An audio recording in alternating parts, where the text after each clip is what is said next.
Hello, so I just want to share an update on the hawk situation. So if you haven't seen my video Hawks at the supermarket, I recommend you go and watch it because otherwise this video probably won't make as much sense. It must have been like 2 days, or no, maybe it was even a day after the original hawk incident, the original hawk event. I was visited once again by the hawk, and I've just completed another 10-day Vipassana at home meditation course, and I was doing my evening meditation, and it was drawing to the end of the meditation, and I was like, oh my God, I need to lie down, like I'm being taken on some sort of journey. So I lay down, and the hawk came down into my vessel and started to take me into the underworld. And it was one of those things where I was like, okay, I know this is happening. There's, you just totally surrender to the experience. And I went down through all of these tunnels in the underworld, and I visit the underworld regularly for clients and things like that, but I knew that this was the deepest I had ever been within the underworld. I don't think I'd ever been that deep, or I'd maybe never been to that particular realm within the underworld. And there was all this fire and brimstone. I can just hear my guide saying, yes, you have. I'm like, okay, sorry, I can't remember. So anyway, there was all this fire and brimstone and lava and these big rocks and everything like that. And I saw this part of my soul that had been, that I had kind of cast off or cast out, and it was all related to the sort of trauma of not feeling good enough.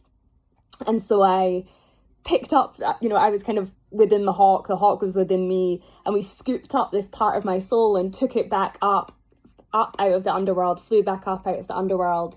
And I'm kind of back in my body more now, and I could see, I'm still lying down, and I could see this shamanic spirit. So if you've ever seen kind of like the African masks, I'm not sure kind of where in Africa it would be from, but they have these kind of masks where they draw the sort of chalk lines and stuff across the face, and they're kind of covered in these big sort of tassel kind of things.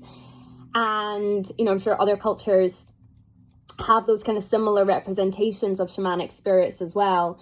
And I saw this being to the left of me, and it was just had this not ominous presence, but that these spirits mean business. They're initiatory spirits, so their presence is there to show you that this is an initiation. It's not a laugh and a joke in that sense, And so I was like, whoo, okay, something is happening.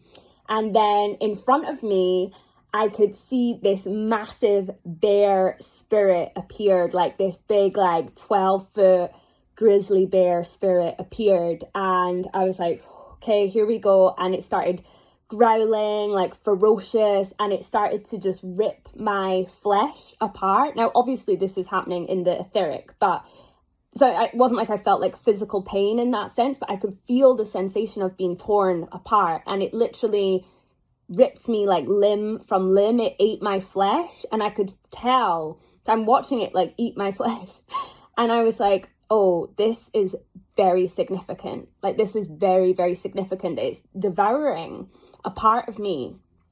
And so I just kind of allowed it to happen. I just totally surrendered. I didn't even have any fear. I just totally surrendered. I knew I was ready for this experience, and felt, these sort of parts of me dissolve. And then that sort of encounter finished, and I could start to feel myself being sewn back together. It's and I couldn't see the beings that were doing it, but it's almost they're kind of I don't know, sort of some helper spirits, and they were sewing me back together with this thick black thread, sewing my